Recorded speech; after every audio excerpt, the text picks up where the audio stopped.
የገባችሁበት ቻናል ላይክ ማድረግ ተቀዳሚ ስራችሁ ይሁን። እንደ ሁልጊዜውም ሁሉ ዘር ይስጥልን። ወደ ዝርዝሩ ልግባ። ቤኒሻንጉል ጉሙዝን ተቀዳሚ እናደርጋለን። የቤኒሻንጉል ክልል በመተከል ዞን ቡለን ወረዳ ኩጂ በተባለ ቀበሌ ሸኔ እያሉ የሚጠሩትና አብይ አህመድ ሰራዊት ነው የመጣው። ይሄ ሰራዊት ቅዳሜ ዕለት ዳር 13 ማለዳ ላይ ከወለጋ አካባቢ ተንቀሳቅሶ ወደ ቤኒሻንጉል በመግባት በአንድ ቀበሌ ላይ በተለይም በልዩ ሁኔታ የአማራ ተወላጆች በርከት ብለው ይገኛሉ የሚባልበትን ቦታ ለማጥቃት ተልኮ የተሰጠው ቡድን ነው። ጥቃቱን ፈጸመ። አሁን በተለያየ መልኩ ግማሹ 20 ግማሹ 25 ግማሹ 30 40 እያለ ይዘግበዋል። እውነታው ከ50 ያላነሱ የአማራ ተወላጆች እስካሁን ባለው ሁኔታ የዚህ እልቂት ሰለባ ሆኗል። ታርጌት የተደረገው እነዚህን የአማራ ተወላጆች ያነጣጠረ ጥቃት ነው። ይህም ማለት እንድታውቁት በጣም በብዙ ሺህ የሚቆጠሩ በየጫካው ገብተዋል። አሁን ፊት ለፊት አስከሬናቸው ተገኝቶ የተቆጠሩት ነው እየተነገረ ያለ። ቅዳሜ እሁድ በቁጭት ስንጮህ የነበረው በርካቶች በየጫካው ገብተዋል። ጥቃት ኦልሬዲ መሰንዘር ተጀምሯል። ዓለም አቀፉ ማህበረሰብ ይሄንን እንዲጮህ ይሄንን እንዲሰማ ለማድረግ ከፍተኛ የሆነ የሚዲያ ካምፔን ያስፈልጋል እያልን ጥሪ ስናቀርብ ነው የነበረው። አሁን የሟቾቹን ቁጥር ወደ መዘርዘር ነው ሽግግር እየተደረገ ያለው። የቁጥር ፉክክር ውስጥ ተገብቷል። 30 ነው 40 ነው ተመልከቱ። 25 ነው 30 ነው የሚል ክርክር ነበር አርሲ ላይ። እንደው ሳምንት እንኳን በቅጡ ሳይሞላ ነው 50 60 ቤኒሻንጉል ላይ የአንድ ወረዳ ነው። አሁን ቤኒሻንጉል ላይ ያቀዱትን ለማሳካት የሚሄዱበትን ርቀት ጠብቁ ብቻ። አማራ ክልል ላይ በሚካሄደው በየቀኑ ያለው ጦርነት አለ። ጭራሽ አሁን ደግሞ በልዩ ሁኔታ የድሮን ጥቃት ትዕዛዝ በልዩ ሁኔታም ተሰጥቷል። በመረጃ እናነሳዋለን። እነማን የሚል በስም እንዘረዝራለን ብለናል። የቤኒሻንጉል ጉሙዙ አጠቃላይ ወደ 50 ከዛ በላይ በጥቃቱ የተገደሉ ናቸው። ነገር ግን ሚዲያዎች እስካሁን አንዳንዶቹ 30 አንዳንዶቹ 40 25 ብሎም የዘገባለ። በነገራቸው ሰው የተጣራ መረጃ ለማግኘት ቁጥር ላይ በዚህ መጠን ብለን ሳንጠቅስ የቆየ ነው። የተጣራ መረጃ ሁልጊዜም ጥርት ያለ ነገ ከነጎዲያ ባኬንፎርዝ የማይባልበት መረጃ ነው የምናመጣው።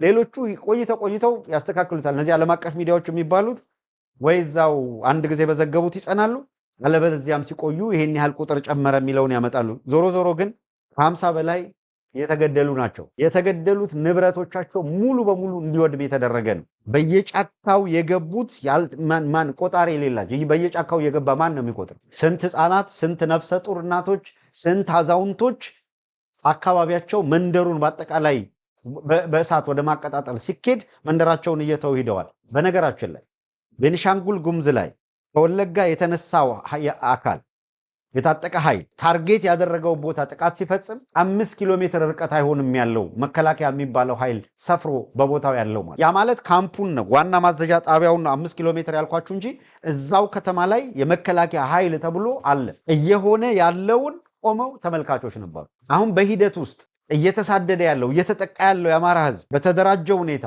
በመልሶ ማጥቃት ሊያጠፋው የመጣውን ታጣቂ የበላይነት ቢይዝበት መከላከያ በዛ መካከል ጣልቃ ይገባና ይፈጀዋል። እና የአማራ ህዝብ በሁሉም መጠን እንደ ገና ዳቦ ከዚህም ከዚያም እሳት የሚዘንብበት ከዚህም ከዛም እሳት የሚነድበት መሆኑን ስናነሳ ለፕሮፓጋንዳ የሚመስለው አለ።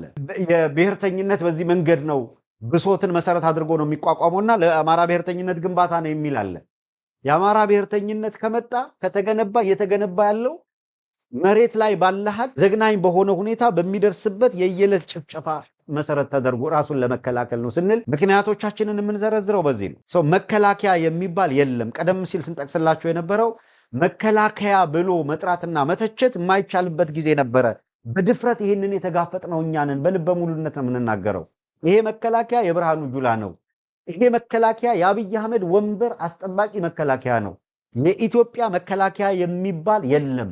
ያ አክትሟል። የኢትዮጵያ መከላከያ ሰራዊት ተብሎ ሊጠራ የሚችልበት ቁመና የለም። ተረኞች ለራስ ዓላማ ጥቅም ላይ የሚያውሉት ቡድን ነው፣ ስብስብ ነው ስንል በምክንያት ዘርዝረን አስረድተናል። ለምሳሌ ወደ ቤኒሻንጉልና ሌሎች መረጃዎች የሚመለስበት ነገር እንዳለ ሆኖ ልምጣ። የድሮን ጥቃት ከርዕሰ ጉዳዩ አንዱን እንምዘዝና የዕለት መረጃዎቹን በየመሃሉ እያስገባን ማቅረባችንን እንቀጥላለን። አየር ኃይል የሚባለው ተቋም አሁን መከላከያ የሚባለው ተቋም በተደጋጋሚ ከዚህ በፊት አንስተነዋል። ጥቂት ጨምረን እንጠቅሳለን ዛሬ።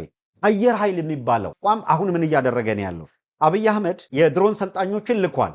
ውጊያን በድሮን የማድረግ ፍላጎት በአገሪቷ አቅም በጀት የተገዙ ድሮኖችን በአየር ኃይል ብልጫ ይዞ ለመዋጋት እንዲያስችለው ነው የድሮን ግዢ እያደረገ ያለው። ከኤርትራ ጋር ተግለብልቦ ወደ ጦርነት እንገባለን ሲባል ኤርትራ ተመሳሳይ የድሮን ትጥቅ እያስፋፋች በመምጣቷ አንድም በሌላ በኩል ቴስት ለማድረግ 2-3 ጊዜ ሙከራ ተደርጎ አንድ በውድ ዋጋ የተገዛ ድሮን ከ2 ሳምንታት በፊት ከኤርትራ የአየር ክልል አልፎ የገባ ተመቶ ከወደቀ በኋላ አብይ አህመድም እንደ ሽንፈት ስለቆጠረው ድሮን ተመቶ ወደቀብኝ አላለም። በኤርትራ በኩልም ነገሩን ኤርትራ ተኩሳለች እንዲህ አድርጋለች የሚል የጸባጫሪነት ምናምን ይሆንብኛል በሚል ድምጿን አጥፍታለች።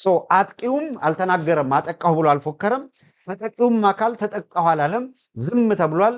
ድሮን ግን አፈርድሜ ይበልቷል በቡሬ ግንባር በኩል። ይሄንን አረጋግጠን ነገርናችሁ። ከዚያ በኋላ ባሉት ጊዜያቶች አስተውላችሁ ከሆነ አብይ አህመድ ከኤርትራ ጋር ያለውን ግብግብ በመጠኑ ቀነስ አድርጎ ፊቱን ወደ ኤርትራ ወደ ትግራይ ማዞር ሲጀምር እነ ዶክተር ዳኛቸው አሰፋ ወደ ሁመራ አቅንተው ሬንጀር ለብሰው ፎቶ ሲነሱ ምን እንደሆነ ይገባሃል፣ ምን እየተፈለገ እንደሆነ ይገባሃል። በሌላ በኩል ቲፒኤልኤፍ ዛሬ ያወጣችውን መግለጫ ተመልከት። እዛው ርዕሰ ጉዳዩ ላይ ክሪቲካል ነው የዛሬ ጉዳይ ያልኳችሁ ለዛ ነው። ቲፒኤልኤፍ ወደ አፍሪካ ህብረት ደብዳቤ ጽፋለች። ወደ አፍሪካ ህብረት ደብዳቤ የጻፈችው የፕሪቶሪያ ስምምነት በፌዴራሉ ኃይል ተጥሷል፣ የአፍሪካ ህብረት አስቸኳይ ስብሰባ በማድረግ የፕሪቶሪያ ስምምነትን ጉዳይ እንደገና እንዲገመግመው የሚል ጥያቄ አቅርባለች። አብይ አህመድ በድሮን የፈጸመው ትግራይ ላይ የፈጸመው ጥቃት የፕሪቶሪያው ስምምነት ስለመጣሱ አስረጅና መልካች ነው።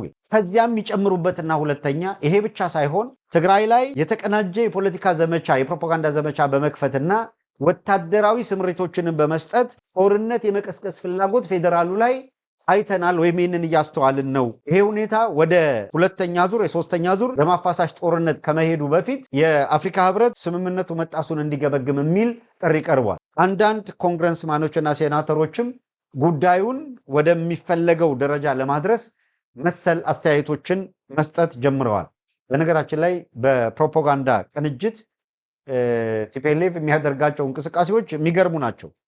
ዲፕሎማሲያዊ እንቅስቃሴም ፕሮፓጋንዳ በተመለከተ የሚሰሩበት መንገድ ይገርም። ሰው መውሰድ ካለበት እንደው መማር ካለበት ሊማርበት የሚገባው ይሄ ነው። አንድ ነገር ኮሽ ሲል ዓለም አቀፍ ማህበረሰቡ እንዲንቀሳቀስ ማድረግ የሚችል ቀደም ሲል የተዘረጋ ኔትወርክ አዘጋጅተው ጠብቀዋል። ቢያዘር ሳይድ ተመልከቱ። አርሲ ይፈጃል የአማራ ህዝብ። ቤኒሻንጉል ትላንት እየተፈጀ ነው የአማራ ህዝብ። አዲስ አበባ ያለ የአሜሪካን ኤምባሲ ፈጣን የሆነ መግለጫ ነው የሰጠው። በዚህ ረገድ እንጠብቃለን ስቴትመንት ማድረጋቸው። ለምን የአሜሪካ ኤምባሲ ብቻውን? አዲስ አበባ የዲፕሎማት መናኸሪያ ናት። አሁን ድረስ አይታችኋል። ኢሚዲየት አክሽን የሚባል ነገር የለም። ሌላ ቦታ ላይ የሆነ ነገር የሆነ አካል ላይ ሲደርስ በፍጥነት ሪያክት የሚያደርጉበት መንገድና ኢትዮጵያ ውስጥ አማራውን ታርጌት ያደረገ ጥቃት በሚፈጸምበት ጊዜ ስቴትመንት ለማድረግ የሚዘገዩበት መንገድ የሚገርም ነው።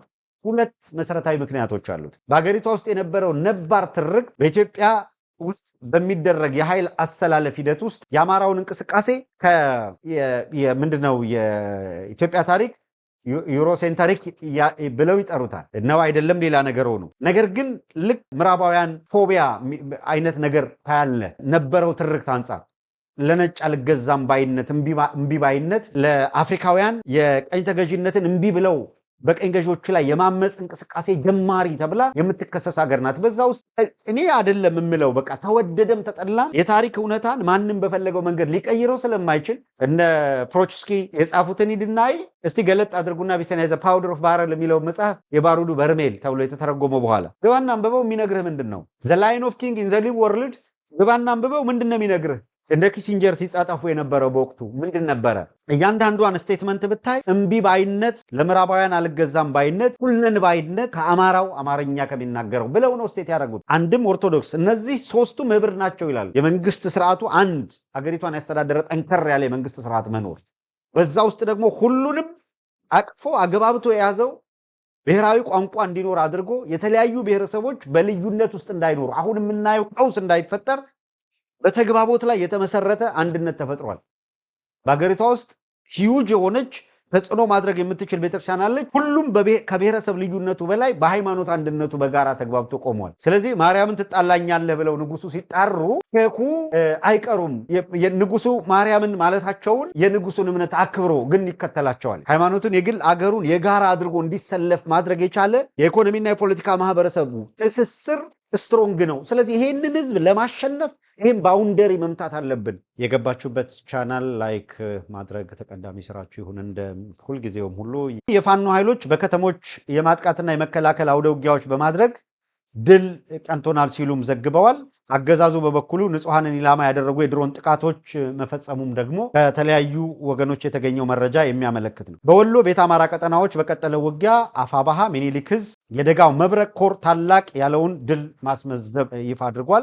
ማስመዝገቡን በጠንካራ ተዋጊ የፋኖ ኃይሎች የተደራጀው የደጋው መብረቅ ኮር ቅናት ክፍለ ጦርና ነፃ ባወጡት በደላንታ ወረዳ ፀሐይ መውጫ በሰቅ አቦ ላይ ባደረገው ከባድ ውጊያ በአገዛዙ ጦር ላይ መጠነ ሰፊ ያለውን ጉዳት ማድረሱን ገልጿል። ከአንድ ቲም በላይ ያገዛዙ ጦር በሞት ወይም በአውደ ውጊያ በርካታ ቁስለኛው ወደ ወገል ጤና ከተማ መጓጓዙን የግንባር መረጃዎች አመልክተዋል። ህዳር 14 ቀን 2018 ዓ.ም ከጠዋቱ 12 ሰዓት እስከ ረፋዱ 3 ሰዓት በዘለቀው አውደ ውጊያ የሻምበል መሪውን ጨምሮ ከአንድ ቲም በላይ ኃይሉን በሞት ያጣው አገዛዙ በደላንታ ወረዳ ፀሐይ መውጫና በዙሪያዋ በአንድ ሳምንት ውስጥ ሁለተኛ ሽንፈት እንዳስተናገደ የመረጃ ምንጮቻችን አረጋግጠው ነግረውናል። ውጊያው የተቀሰቀሰው በተለይም በሌሊት ለከበባ በገባ ያገዛዙ ጦር እንደሆነ የገለጹት የግንባር መረጃዎች ለከበባ የገባው ሰራዊት የከተማ ወሳኝ ቦታዎች ላይ ተቆርጦ ፉኛ መመታቱን አፋባሃ ሚኒሊክ ዕዝ ነግሮናል። የአፋባሃ ሚኒሊክ ዕዝ ኮር የፋኖ ኃይሎች ካገዛዙ የሰሜን ምስራቅ ዕዝ 108ኛ ኮር ሰራዊት ጋር በምዕራብ ወሎ ጃማ ወረዳ